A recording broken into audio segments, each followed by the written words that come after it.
네, 이제 성경 봉독하겠습니다. 오늘 성경 말씀은 잠언 1장 7절 말씀입니다.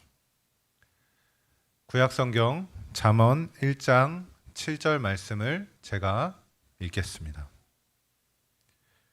여호와를 경외하는 것이 지식의 근본이거늘 미련한 자는 지혜와 훈계를 멸시하느니라. 아멘. 오늘은요, 제가 오랫동안 생각했던 주제예요. 이것도 여호와를 경외하는 것이 지식의 근본이다. 이 말씀에 대해서 전 정말 오랫동안 생각했어요. 이거 깨닫고 싶어서. 여러분 가운데서 아마 그런 분 계실 것 같아요. 여호와를 경외하는 것이 지식의 근본이다. 여기서 근본이라고 하는 것은요, 시작이란 뜻이에요. 시작. 그러니까 학문 활동이 지식 활동이잖아요. 근데 그 모든 지식 활동의 시작이 열심히 공부하는 거다, 그게 아니고 여호와를 경외하는 것이다. 앞뒤가 안 맞는 것 같아요, 제게는. 저는 이제 어려서부터 교회 다녔기 때문에 이 말씀은 그냥 자연스럽게 배웠죠. 그래서 제가 이제 대학에 들어갔는데 진리의 상아탑이라고 그러지 않습니까? 그런데 진리라고 하는 예수 그리스도, 내가 곧 길이요 진리요 생명이니 나로 말미암지 않고는 아버지께로 올 자가 없다 그랬는데, 저는 그걸 철두철미하게 믿었거든요. 아주 철저하게 믿었어요. 맞아, 예수님만이 진리야. 그랬는데 대학이라는 곳에서는 예수님에 대해서 안 가르쳐 주더라고요. 심지어는 하버드에서도 안 가르쳐 줘요. 왜 제가 하버드를 언급하냐면 그게 처음에 신학교로 시작했거든요. 하버드가 신학교를 시작했는데 거기서 지금은 예수를 안 가르치는 거예요. 그러니까 이게 왜 이렇게 됐을까, 세상이? 그러면서 여호와를 경외하는 것이 지식의 시작이다. 내가 곧 길이요 진리요 생명이니 나로 말미암지 않고는 아버지께로 올 자가 없다. 이 두 가지가 겹쳐지면서 이게 안 풀리는 거예요, 제게. 그래서 제가 고민을 많이 했어요. 근데 이것을 해결하게 된 시점이 있는데, 그게 언제냐면 제가 미국 유학 시절이었어요. 그러니까 꽤 나이가 많이 들어서였죠. 제가 37살인가 36살에 유학 갔으니까 그 전까지 이게 안 풀렸던 거예요. 이 질문에 대해서. 이게 일종의 화두였습니다. 근데 제가 미국 가서 공부한 게 이제 그 교육학이었거든요. 교육학을 전공했는데 교육학에서는 심리학도 공부하게 만들어요. 심리학이 굉장히 중요한 과목입니다, 교육학에서는. 근데 심리학 중에서도 이제 제가 공부했던 것은 발달 심리 쪽이었어요. 발달 심리라는 건 뭐냐면 아이가 태어나갖고 이렇게 발달해가는 거예요. develop 된다 그러는데, develop이라는 단어와 이제 grow라는 단어, 이 두 동사가 이제 서로 약간 이제 관계가 있으면서도 좀 다른 차이점을 보여주는데, 저는 뭐 developmentalist입니다. 발달주의자예요. 근데 놀랍게도 발달주의자는 뭐냐면 애가 태어나서 가령 언어를 배운다, 지능이 자라난다 할 때 이게 나이가 들어감에 따라서 신체가 발달함에 따라서 그 적정 수준에서 언어도 발달하게 되고 지혜도 발달하게 되고 지식도 늘어나게 되고 그러면서 점점 성장해 간다, 이런 이론인데요. 너무 제가 동의할 수밖에 없는 이론이었어요. 그러면서 이걸 어떻게 생각하게 되냐면, 하나님께서 인간이 태어나면 이런 발달 과정을 통해서 성숙하도록 만드셨구나 하는데 결론을 내게 됐어요. 이제 그렇게 되게 된 데는 제 그 교수님 가운데 아주 철저한 신앙인이면서도 발달주의자들이 계셨기 때문에 그분들의 강의를 들으면서 제가 사실이 그러한가 그러면서 또 공부하면서 확인할 수 있었어요. 그러면서 또 한 가지 이제 제가 배웠던 건 뭐냐면 소위 사회과학에 입문을 할 수 있었습니다. 여러분, 과학의 종류에는 뭐 자연과학이 대표적인 것이고, 그리고 뭐 사회과학, 또 조금 더 세분하면 인문과학, 이렇게 다 나누는데 사실 뭐 겹치는 부분이 많잖아요, 인문과학하고 사회과학은. 근데 사회과학이라고 하는 것은 사회 활동에 대해서, 사회 변화에 대해서 연구하는 학문이라면, 인문과학은 인간의 뭐 철학이라든지 말이죠, 문학이라든지 이런 걸 집중적으로 연구하는 걸 인문과학이라고 나눕니다. 사실 거기 겹쳐지는 부분이 많죠. 그런데 자연과학은 뭐냐면 그 글자 그대로 자연 현상을 연구하는 학문이에요.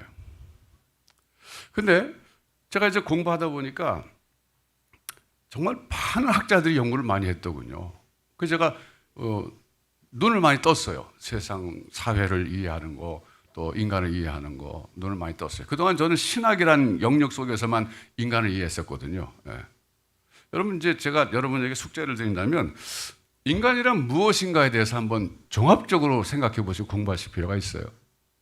왜냐하면 인간을 제대로 이해할 때 우리가 하나님을 제대로 이해할 수 있어요, 우리는. 그러니까 하나님을 이해하는 것과 인간을 이해하는 것이 분리되어 있지 않습니다, 우리에게. 왜? 하나님의 형상대로 우리를 만들어 주셨기 때문에. 근데 이제 제가 미국에 가기 전까지 한때 제가 철학도 전공했었기 때문에 철학적 인간학이라는 공부도 했었어요, 옛날에. 예. 그다음에 이제 뭐 이제 흔히 말하지만 과학적 인간학도 연구할 수 있는 거죠. 그러니까 인간이라고 하는 것을 어느 관점에서 보느냐에 따라서 다 달리 볼 수 있는 거예요. 예. 근데 이게 저는 이제 제일 제게 강력하게 인간에 대해서 제게 그 강요했던 게 뭐냐면 신학적 인간학이. 근데 성경에서 말하는 인간이에요, 성경. 여러분, 성경에서 인간을 긍정적으로 말합니까? 부정적으로 말합니까? 양면성에서 둘 다다. 긍정적으로 말하는 것은 하나님 형상대로 지금 말했다는 것이고, 부정적으로 말하는 것은 인간은 타락한 존재라는 거예요. 이 두 가지가 서로 같이 있어요, 성경에서는. 그런데 저는 자라나면서 교회에서 영향을 어떻게 받았냐면 인간은 타락한 존재고 선을 행할 능력이 없다는, 여기에 굉장히 사로잡혀 있었어요. 그 얘기는 뭐냐면 제가 인간을 보는 관점이 굉장히 부정적이었다는 거예요. 근데 그걸 벗어나는데 시간이 오래 걸렸어요. 이제 벗어났다기보다 균형을 잡는 데 시간이 오래 걸렸어요.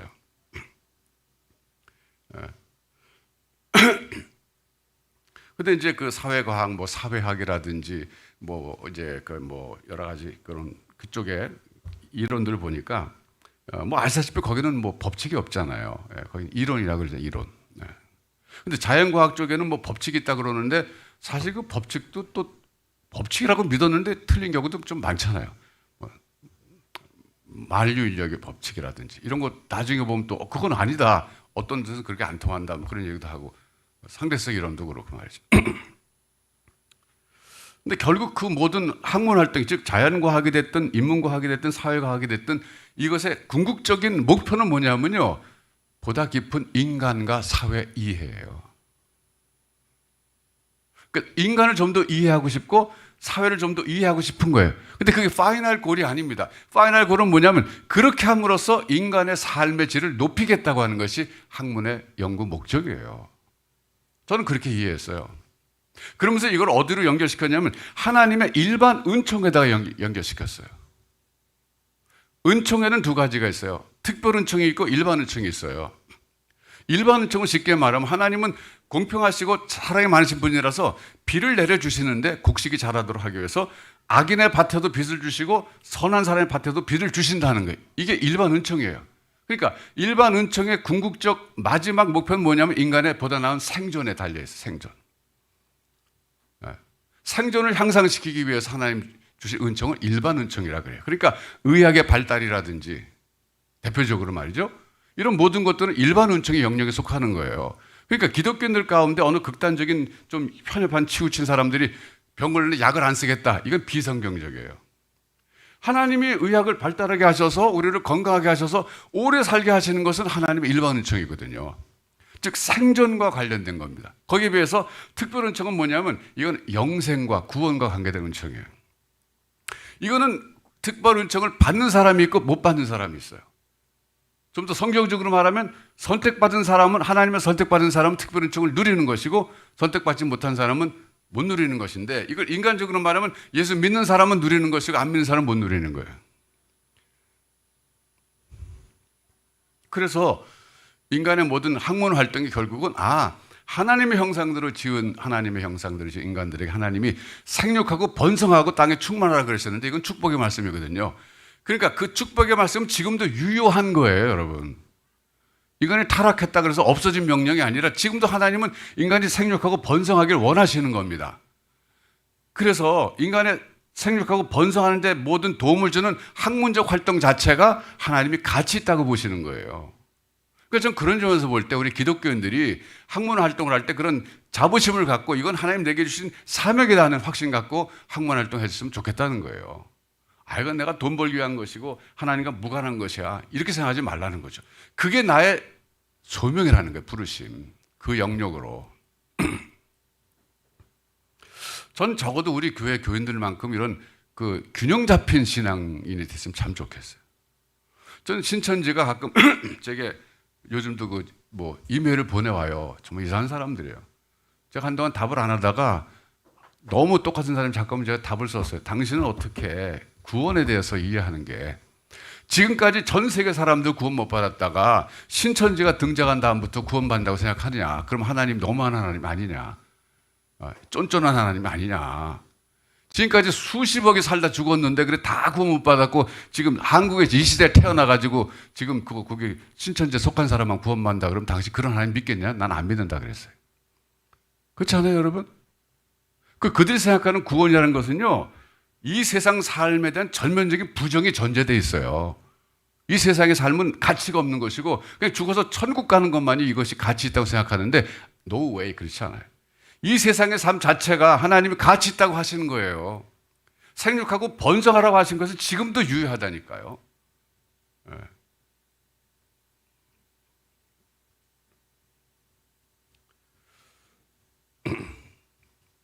그래서 한마디로 이 과학적 진리는 그게 뭐 인문과학이든 사회과학이든 자연과학이든 한마디로 과학적 진리는 인간의 생존을 향상시키기 위한 연구활동이라는 거예요.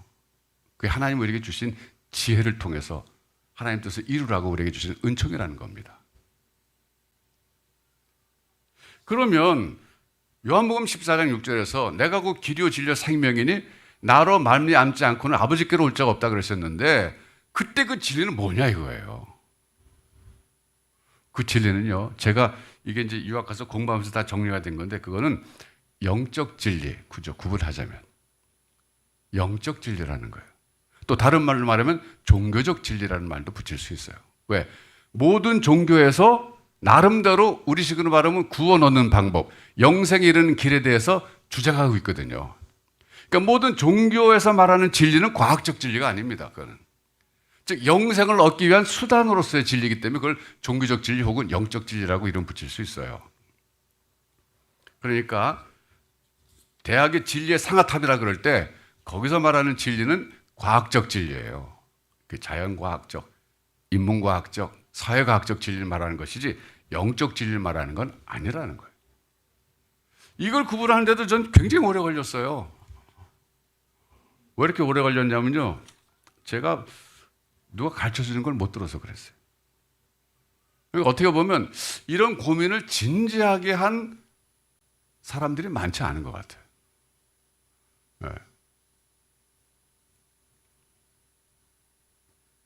자, 그럼 오늘 본문으로 돌아와서 여호와를 경외하는 것이 지식의 근본이다. 즉 지식의 시작이거든요. 영어로 the fear of the Lord is the beginning of knowledge. 그랬어요. beginning 시작이라. 하나님을 경외하는 것이 지식의 시작이다. 그것이 없으면 시작 못한 거나 마찬가지다 그런 뜻이에요. 그러니까 하나님을 경외하지 않는 사람은 지식 세계 입문도 못한 사람이다. 어떻게 보면 냉정하게 말하면 그런 식으로 말하고 있는 거예요.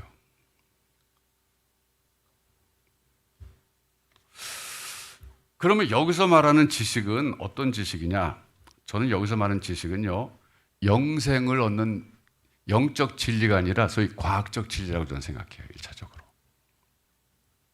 과학적 진리예요. 왜냐하면요, 여러분, 과학적 진리는 결국 자연과 인간과 사회에 대한 거기서 나온 진리인데 이 자연과 인간과 사회와 세상은 바로 하나님의 창조물이기 때문에 그래요. 하나님의 작품이에요. 제가요 오늘 이제 설교를 이걸 준비하다가 이런 생각이 들었어요. 오늘 내가 좀 예화를 들겠는데 이 예화를 내가 듣는 것보다도 예화 잘하는 그분의 전공자가 나와서 좋겠다 그랬는데 그게 뭐냐면 미술 분야였어요. 그래서 제가 정말 큰맘 먹고 그 이성수 집사님한테 전화 걸어가지고 참 제가 설교하려고 그러는데 이런 사람 좀 찾아주세요. 그래서 어떤 사람이냐면 작품만 봐서는 제대로 이해가 안 되는데 그 작가를 이해하고 나서 작품을 보면 이해가 되는 그런 화가 좀 찾아주세요. 그랬어요. 뭐 그런 화가 많지 않겠어요, 여러분? 네. 그러니까 결국 작가의 마음과 지성과 모든 생각이 작품에 반영되는 거잖아요. 그러니까 작품만 봐서는 이게 뭐지?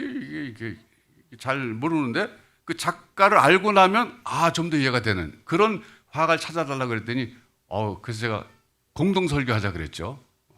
그래서 제가 딱 이제 지금까지 하고 이제 이성수 집사님 나오시겠습니다. 나와가지고 이제 그림 보여주고 이 그림 보면서 어떤 생각이 드세요? 어떤 작가의 의도가 뭐라고 생각하세요? 질문한 다음에 여러분 모를 거 아니에요. 그러면 그 작가에 대해서 소개해주면서 이 작가는 이런 사람이라서 이런 작품 만들었습니다. 그러면 다시 그 작품 보면 좀 더 이해가 되는 이렇게 해달라고 부탁했더니 하겠어요 그랬거든요. 그게 화요일인가 수요일인가 그랬는데 그저께 전화가 왔어요. 목사님 코로나 걸렸어요. 하필 왜 또 코로나 이때 걸려 그래. 그래서 절대로 자료를 줄 테니까 하라 그래서 그건 뭐 실감이 떨어지잖아. 그러니까 이성주 집사님이 저 동영상 좀 찍으셔갖고 좀 보내줘요. 그래서 동영상 찍었어요. 네, 그래서 지금 실시간 못 나오지만 이제 화면에 나올 거예요. 좀 잘 들어보시기 바랍니다.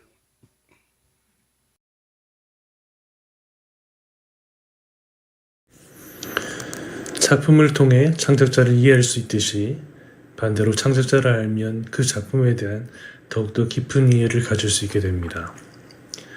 첫 작품을 보여드리고 있습니다. 이 작품에서 어떤 작가의 모습이 느껴지나요? 인종, 마음의 상태, 작가의 환경, 작가의 욕망과 추구하는 바 등 여러 가지 모습을 아마 유추해 볼 수 있을 것입니다.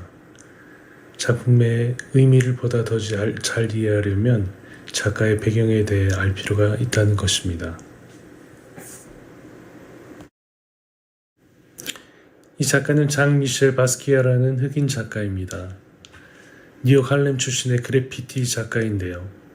이런 정보를 알고 보면 이 작가가 그림을 통해 자신의 정체성을 표현하고 싶었음을 이해할 수 있게 됩니다.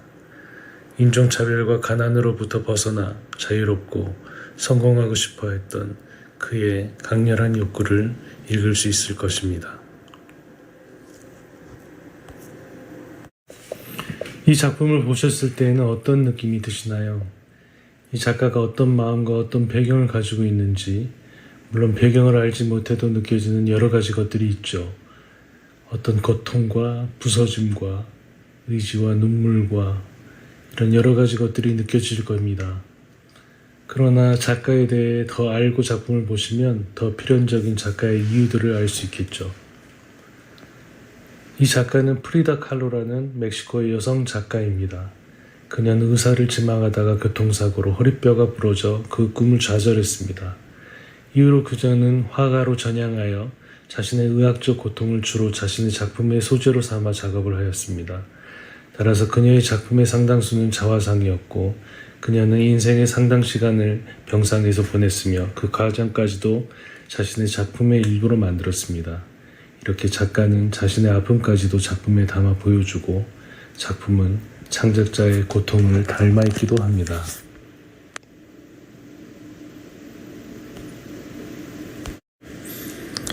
이번 작품을 보면 어떤 생각이 드시나요?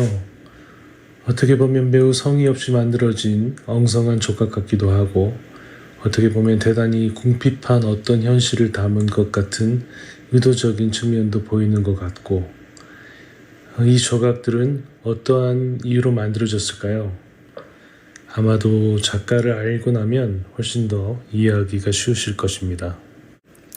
이 작가는 알베르토 자코메티라는 스위스 태생의 작가로서 2차 세계대전을 경험한 후에 정립한 실존주의를 예술작품으로 보여준 매우 철학적인 조각가입니다.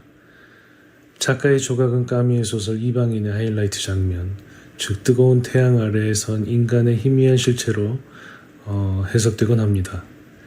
태양을 등지고 섰을 때 인간이 그 강렬한 빛에 의해 실루엣을 모두 잃어버리고 마치 다 타버리고 남은 시체처럼 가냘픈 존재로 보이는 그것이 바로 그의 조각의 형태인 것입니다. 전쟁의 참혹함과 인간의 악함, 나약함을 겪고난 조각가가 다다르게 된 반성적 자기인식이 작품을 통해 나타난 것이라고 볼 수 있습니다. 앞에서 작가와 작품을 서로 비교해 보면서 아마 느끼신 점이 있으실 겁니다. 외견상 작품과 작가의 모습이 닮아 있는 점도 있을 뿐더러 그 작가가 가지고 있는 더 깊은 경험과 내면의 모습들이 필연적으로 작품 안에 녹아 있습니다. 이래서 작가를 알면 작품을 더욱더 깊이 이해할 수 있다고 말하는 것입니다.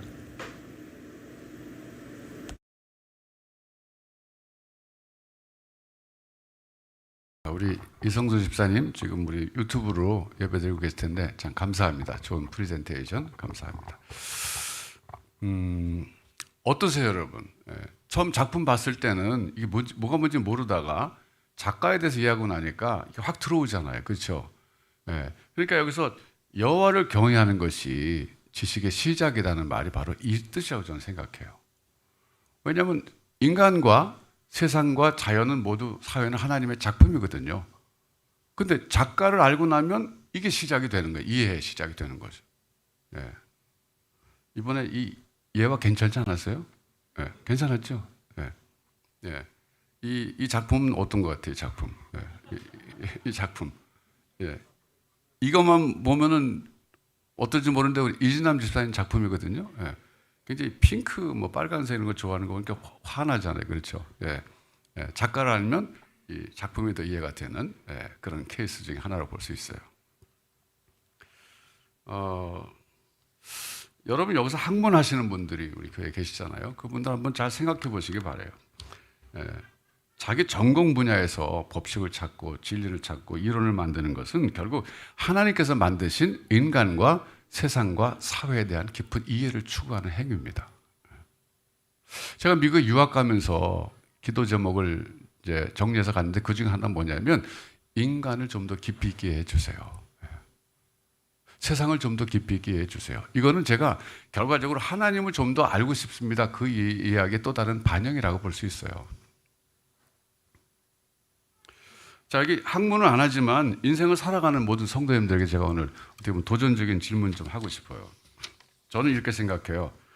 하나님을 경외하는 것이 인생의 시작이다. 하나님을 경외하는 것이 인생의 시작이다. The beginning of life. 인생의 시작이에요. 그 말이 뭐냐면 하나님을 경외하지 않는 사람은 아직 인생에 제대로 입문을 못했다 그런 뜻이죠. 왜? 나에 대한 이해도 없잖아요.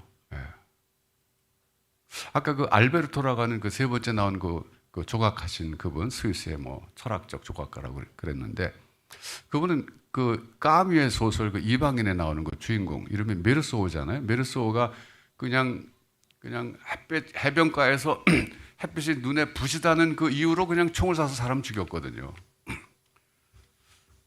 근데 제가요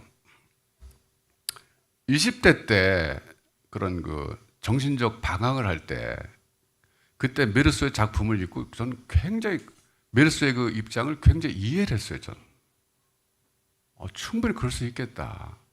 사실 말도 안 되는 행위거든요. 그거는 윤리 도덕적 관점에서 볼 때 사회적 법규 아래서 볼 때는 말도 안 되는 행위인데 제가 그때 뭐 폐결에 걸려갖고 뭐 죽느니 사니 뭐 이러면서 하나님에 대해서 살아계신 걸 알겠지만 제대로 내가 가서 하나님께 매달리지도 못하고 뭐 이런 그 방황하는 시절이었기 때문에 그런 그 방황기에 메르소의 그런 그 정말 단순하면서도 그런 행동 이런 것들이 이해가 되더라고요. 저는. 제가 병들었었어요 그때는. 근데 한편 생각해 보면요, 그 알베르토라는 그 조각가가 2차 대전을 겪었잖아요, 여러분. 근데 여러분이 2차 대전으로 돌아가서 유럽 사람이라고 한번 생각해 보세요. 그 전쟁이 가장 참혹했던 전쟁이거든요, 인류 역사상. 근데 그것도 같은 기독교인들끼리 싸운 거예요. 캐토릭과 뭐 나라가 좀 다르지만 어쨌든 기독교인 하나님 있는 사람들이 전쟁하면서 기도했을 거 아니에요, 이기게 해달라고. 이런 말도 안 되는 그 시츄에이션인데 그 와중에서 유대인은 600만 명이 학살당했잖아요. 그러고 나서 살아남았을 때 여러분이라면 인생에 어떤 생각이 들었을 것 같아요? 저는 그때 사람들이 자살하지 않은 게 저는 비정상이라고 생각해요.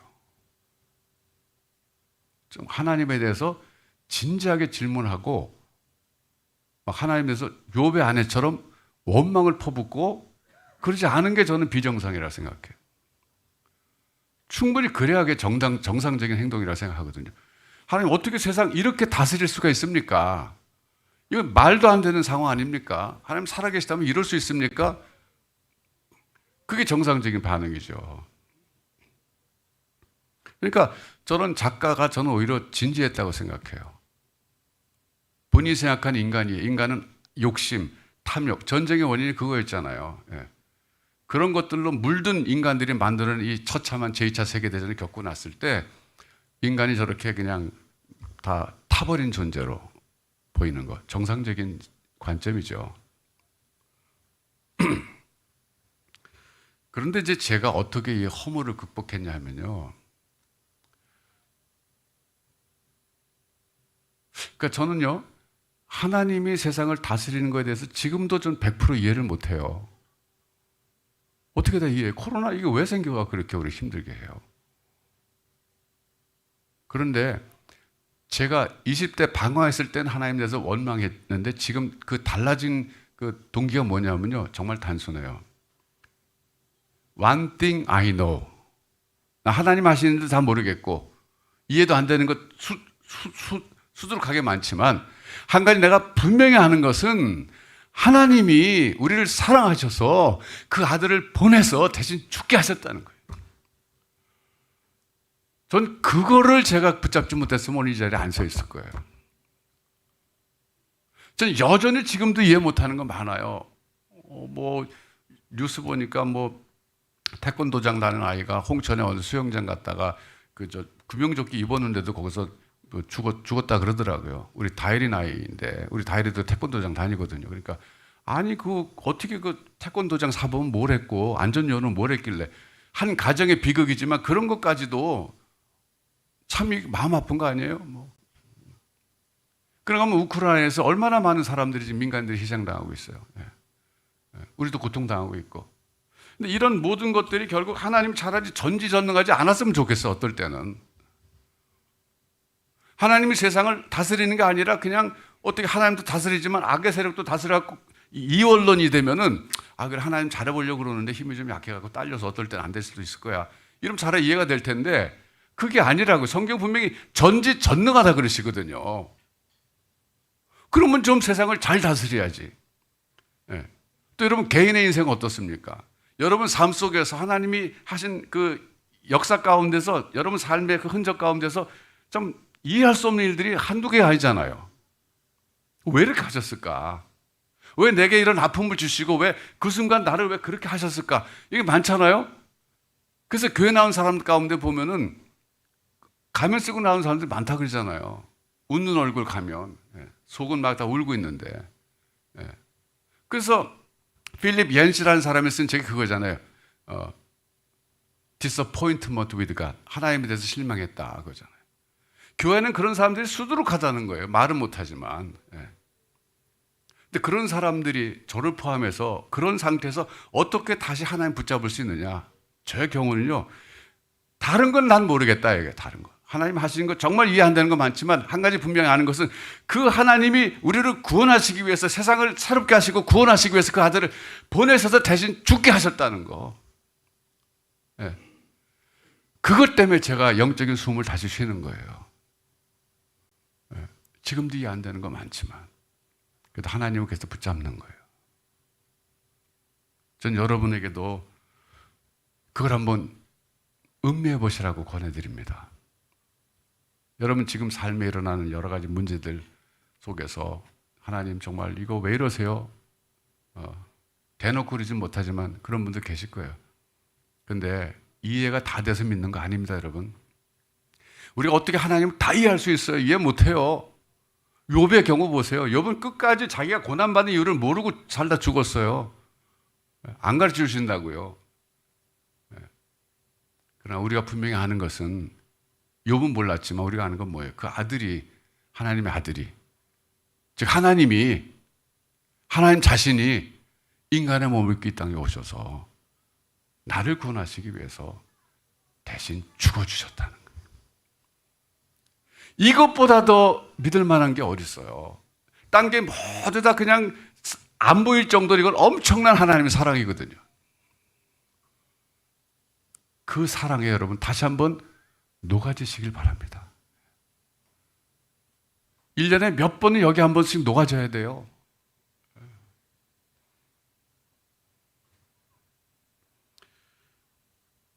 여러분, 하나님이란 존재가 없는 세상은 기본적으로 우선 해석이 안 됩니다. 해석이 안 돼요. 비록 우리가 이해할 수 없는 하나님의 행동이 많이 있다 할지라도 그 하나님이라는 존재가 계셔야 그나마 세상이 이해되는 거예요. 그리고 이해가 안 되는 부분은 믿는 겁니다. 하나님은 믿는 거예요.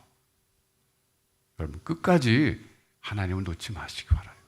끝까지 붙잡고 끝까지 의지하고 나가는 것이 이게 진정한 신학이네요.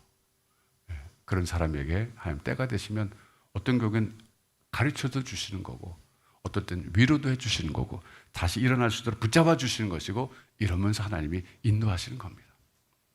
이 하나님에 대한 신뢰를 더욱더 높여가시길 바랍니다. 기도하겠어요.